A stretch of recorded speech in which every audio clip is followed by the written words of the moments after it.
આજે સવારે મારા મોટા ભાઈએ કવિતા લખી. એને લખવાનો ગાંડો શોખ. તો મને એ કવિતા બહુ જ ગમી. મને થયું તમારી સાથે શેર કરવી તો બને જ છે, એટલે વાંચીને સંભળાવું છું. કમેન્ટમાં લખજો કેવી લાગી.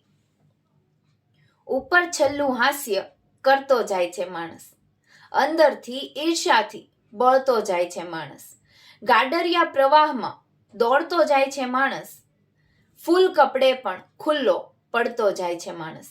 બીજાને છેતરવામાં ને છેતરવામાં પોતાની જાતને છેતરતો જાય છે માણસ. નિયમો બનાવતો જાય છે માણસ અને પછી એ જ નિયમમાં ગૂંચવાતો જાય છે માણસ. ખબર જ નથી પડતી કે કઈ દિશામાં જાય છે માણસ. ઈચ્છાઓ લાગણીઓને ભૂલતો જાય છે માણસ. બહારથી જીવતો જાગતો લાગે પણ અંદરથી મરતો જાય છે માણસ. કેટલું બધું ખાઈ લીધું છે તોય ભૂખ્યો ને તરસ્યો જ હોય છે માણસ.